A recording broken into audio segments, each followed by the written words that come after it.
Last time on the Nerd Room. Pray, tell me of your quest. Have you found a way to cure Xanta? I have. The curse can be broken, but only by slaying the monster that caused it. Then all is not lost, for we have found the beast. It lurks in an ancient ruin to the west of here. The locals call it Grimsand. I will leave for the ruins at once. Oh my goodness. Shoulder to shoulder, men. Herd 'em in. With me, we'll carve a path through to the ruins. Charge! Godspeed, huntress!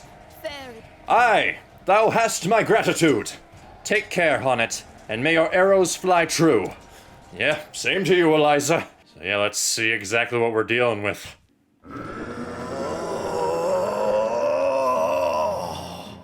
Oh, jeez. Wow, that was legitimately unnerving. Oh my goodness gracious, what the heck? An ill foreboding pervades the battlefield. Yeah, I think I can guess why. How's it going, everybody? My name is Al, and welcome to the Nerd Room. Today we're playing some more Octopath Traveler. So at last we've tracked down Redeye, and he's a nightmare. So yeah, I say let's not wait a moment longer and put this monstrosity out of it and our misery. Okay, cool. That makes sense that it would be weak to white. Okay, so daggers is the first one, so we got stabs, bows, or axes that it could be weak to.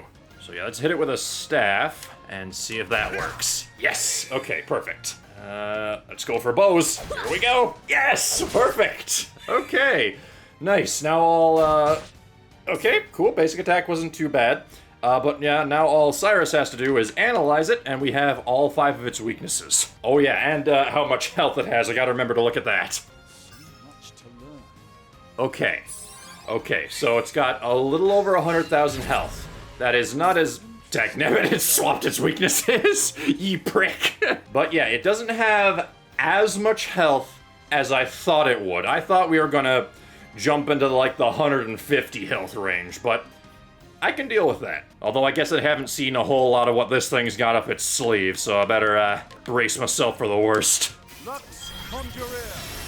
Just to make sure it can't attack us for a while. Dang it, swords aren't among its weaknesses. Axes? Yes! There we go. Let's give Shooting Star another shot. It's weak to wind. Cool. Oh, are you serious? It does that every turn? Okay, I was hoping me breaking its defenses would put the kibosh on that, but I guess not. Oh well, it's just a matter of time before I have every weakness in its repertoire, so eventually it won't be able to hide any weaknesses from me. Oh dear, now it gets 2 turns. Here it comes. Oh. Oh no. Oh no. Are you serious? A mass unconsciousness? Oh, that sucks. Do I have a way to counteract that? Restores HP to all foes. Heck no. Unfortunately, no, I do not. I guess I'll just have to try and keep them alive until they wake back up. Oh boy, here we go again. Do not use that bestial roar again. Okay, just a basic attack. I'm okay with that. Oh dear. Oh, please no, sweep. Oh, dang it, there goes Honnet. Oh, and Ophelia's blind. Okay, well, at the very least, Ophelia's not like my main attacker, so that's not too much of an issue. But I think it would be smart to use a healing spell and then use a healing grape on Honnet after. Here you go, Honnet, eat up. Okay, we need to put a stop to this thing now. Oh no, Ulbrich's all blind. I think my best bet right now is Guardian Lion Dog. Please work. Yes, yes. Oh, 2 more, come on, dang it. Okay, well, that brought him down by quite a bit, and now Cyrus can finish off the defense. Okay, so this monster's whole thing is literally just swapping its weaknesses in and out literally every turn. So it's gonna have that on top of the petrification that it can hit me with. So yeah, I do have yet to actually see that petrification, but I'm hoping I can kill it fast enough before it gets a chance to actually use it. Okay, cool. We actually got it pretty low on health already. We got him in the yellow. You have angered the beast. I mean, it kind of started this fight staring into my soul with what looks like a tortured, screaming face, so I really... Yeah, there's really not a huge difference to me. Oh, but there is a difference in the turn order. It gets 3 moves now. Well, it's the only weapon I haven't tried yet, so spears make sense. Yes, perfect. That also means that both Honnet and Ulbrich can use Thousand Spear on this thing to whittle away his defenses a little more. In fact, I think we might be able to break his defenses this turn. You know what, actually, if I look at the turn order, I might not have to use Thousand Spear, at least this time around. If I just poke him with a spear, use what is it called, Shooting Star? Yeah, Shooting Stars. If I use Shooting Stars on him, that will hit the Wind and Light weakness, bringing him down to 1. And then Ulbrich can just go in and poke him again, thus making him lose 6 turns. Okay, not exactly poke him, but he can slash him. There we go. Same difference. Oh, I can't use Brand's Thunder. Well then. Oh, wait, but I can do this. Wait, I have a skill... Gains 2 BP per turn. That won't take effect until the next turn. Do I have something that just gives Ulbrich some battle points? Okay, not in the moves, but I think I might have an item that does. Yes, thank you. Take this, Ulbrich. All right, now hit him! Take this thing down! Yes! Perfect! Okay, there we go! I didn't even have to use the potions. I'm gonna be honest, I was worried going into that fight because, like the last 2 fights, I took them down pretty quickly because they had fairly low health. And as I said, I was worried about Redeye jumping into like the 150,000 range. And it seemed that he mostly just changed up his defenses, which wasn't an issue once I analyzed all of them, and just did, like, big, heavy attacks, which, again, wasn't an issue because I could just, you know, keep him at bay thanks to Cyrus analyzing him and just the sheer variety of attacks we have available to us with this party. So yeah, all in all, that could have gone far worse. Okay, now to see if my theory about this thing being a cursed human is true. Okay, never mind, it just disappeared. What? What evil is this? Doth this mean the curse is lifted? Tja. The devil take ye, monster! Oh, yep, I think that's a good sign. Yeah! I can move again. I am saved! Welcome back, General. The beast is slain. Truly? But how? By your hand? Not just I. The city guard and the knights ardent, we fought as one.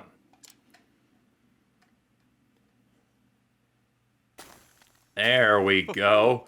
Swounds, I can taste the air again. Look, I am flesh and blood. We are saved! Hurrah! Wondrous, well. How can we thank you for this miracle? Thou needest not. I had cause of my own to slayen the beast. But if thou wilt showen thanks, leavest this place, and takest thy men back home to their king. His majesty waiteth anxiously for good tidings. Understood. Then I will not tarry one moment. By your leave, milady.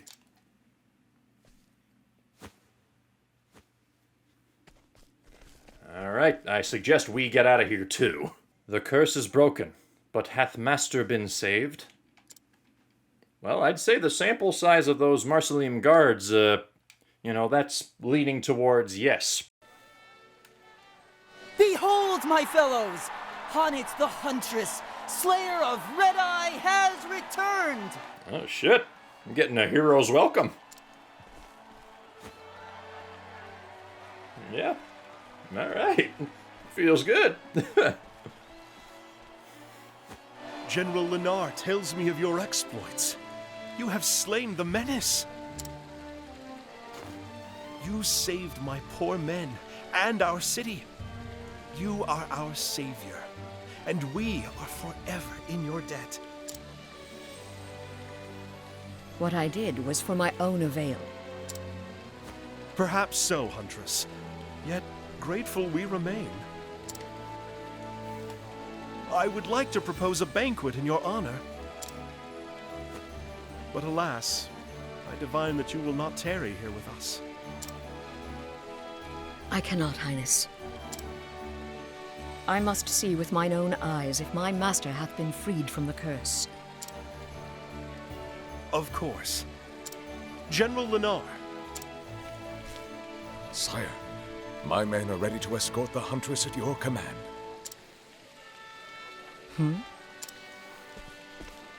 I informed King Khalim of your circumstances. He ordered preparations be made in advance. You fought the Redeye to bring your master to life. My soldiers recovered the instant it was slain. Pray, go to his side at once. Thank you, Your Highness. Think nothing of it. But perhaps when your quest is done, you would grace us with your presence once more.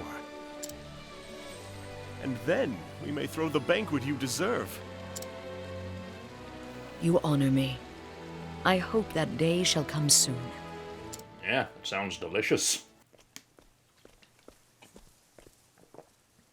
Not far now.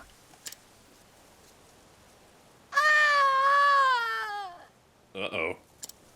That didn't sound good. God's mercy! What is that fiend? Uh-oh. Come, Linda, with me. There's not another one, is there? Oh my. Okay, no, it's not a Redeye, but it's just a giant freaking tiger. Look out! Huh? Hey! Hagen, that's it. I forgot the wolf's name. Hagen, if thou art here, then... What ho, Hobbits! There we go. You're looking a lot better, Zonta. Don't tellin' me thou'st grown again! Not in height, master. But if thou speakest of experience, then yes. Ah, that must be it. Hope I didn't cause thee too much trouble. Some, master. And I was worried for a spell. Thou were? Then I guess I owe thee an apology. Thou certainly dost. Stay, my dear. That was thy cue to say not at all. And not just to me, to Natalia, Susanna, and Eliza as well. You had us all worried. That's a long list, but no matter. Rest assured, I'll make an apology to each and every one. And then I shall thank them, too, for good measure. Thou dost not. Hannet, Oh dear. thou'st done me proud. Okay. Wow. It was one thing when he, like, hoisted Hanet up like that when she was a kid, but now she's a full-grown adult. And he's just one-arming that. Like, geez, dude. Blushing, art we? Perhaps thou'st not grown that much after all. And thou clearly hast learnest nothing from this misadventure. Oh, a man my age hath learned all the things he ever will, I'm afraid. Begging your pardon, sir. But we just wanted to thank you. Oh, quite. Think nothing of it. Art thou hurt? Nothing that won't mend soon enough, by your grace, sir. Good to hear it. Alright. So, where were we? Ah, yes. Thou were about to tellin me of thine adventures. It's a long story. Wouldst thou hear in it all? Every last word.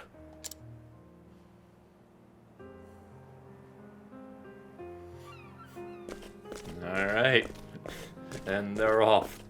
The journey I had taken was but a short episode in my life. But I would come into telling the tale of it many times in the years to come in. For the first time as a hunter, I found a story that was mine alone. It was my first story, but not my last. But those are tales for another day. And so I end my story here. Thou canst always come to our village to hear in it again. Though, I warn you, it may not be the same with every telling. There we go. Nice. I love the relationship between Hanet and Zonta. Like, you know, Zonta is like the master in the relationship, and Hanet like the apprentice or student or whatever word you want to use. But like Zonta just being like this big like what's the term I'm looking for here? Like extravagant character, you know, and like pretty much and like, you know, not really that mature at times. And Hanet just being like the very like stoic like person keeping her master of all things, like, in check. I love that. But now the question remains. We've finished all the chapters of every party member. What happens after? You see, did they add anything to the map? I'm not seeing anything new. Okay, I might go back and, like do all the side quests, since they seem to allow me to just still keep exploring around and everything. And maybe see if something unlocks from that. But as far as I can tell, I think I've beaten the game. Or at least, like, the main storyline of the game. So yeah, if I do find something else, like some other big dungeon I can do, then I might revisit this. But for now, it's looking like this might be the last episode of Octopath. And I gotta say, I really enjoyed it. You know, like, the art style is definitely very unique. Like, I personally haven't seen anything kind of like that looks like this, you know, like the 2D sprites in like a sort of 3D environment. And like the whole battle point system where you like get like those little points in battle that you can then later use to like amplify your attacks or like attack more times in one turn. That mixed with like the whole defense point system where you can like stun them if you like figure out their weakness and then take down their defense.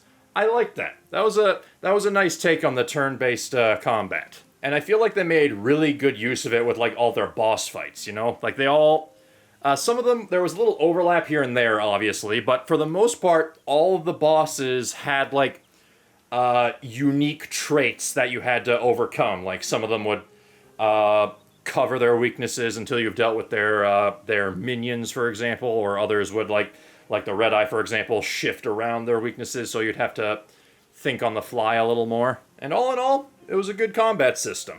If there were a couple things that I would change about it, I'd say for one thing, I would change like locking in like the main character that you pick for the party. Like I started with Ulbrich, for example, and until I finished Ulbrich's story, I wasn't able to swap him out of the party. So basically what that meant was when I had to like level grind to get the other characters to higher levels, Ulbrich ended up getting like all that experience, like all the story experience plus all the experience that I was level grinding. So by the end of it, he was like 15, 20 levels higher than everyone else. So yeah, I think it would have been a lot better if you could like swap party members out from the start. Another thing I think I would have worked on the party members like relationships a little more. Because yeah, when you were in a chapter for like a certain character, everyone else in your party was just like tag-alongs, and they would like only talk to each other during like the travel banter sequences, wherein they basically went to a little pocket dimension and talked to each other. Plus, picking up party members, it wasn't so much like a natural part of the story. Picking up party members was just like okay, I finished Ulbricht's first chapter, now I just gotta move on to the next town and pick up Tressa. So I think maybe having a bit more of a natural progression, depending on who you started with, would have been slightly better. Like, for example, all the different party members' stories, like, bring them pretty much to every corner of the map anyway, so if they just, like, as they were walking through, like, a certain area, then maybe they'd hear, like, some kind of commotion, or otherwise hear somebody calling for help, go investigate and see what they could do, and then that would be a bit more organic than just going to the next town, finding the next party member and being like, you're coming with me. Plus, I think it would also have been a bit more interesting to have, like, again, this has to do with the character relationships, to have a bit more butting heads, because, again, they just literally meet up and that's it. They just meet up and immediately are off to join this person's journey. Not that I'm saying I wanted the characters at each other's throats the whole time, but, you know, a bit more conflict and character growth could have helped. For example, and this is a big example, Tressa. From her first chapter, you learn basically right off the bat, the one thing she hates pretty much more than anything is a thief. And yet she very willingly works with a thief, Therion, despite him being a thief, and there's like no real time that ever comes up again. It's just, oh yeah, no, she works with him because she's in the party. That being said, the individual stories themselves are pretty good. I especially loved Primrose's story, and like the art style and the gameplay also really saved this game. So yeah, this game still gets a big recommendation from me. But for now, we have come to the end of this journey, and as I said, if I do find some, like, big super dungeon at the end of all this, where, like, all 8 stories, like, come together for, like, a big finale, I will record that. But for now, this will be the last episode of Octopath. So thank you guys so much for watching. If you liked the video, feel free to hit that like button down below and to share this video with your friends. And until next time, you all have yourselves a good day. See ya!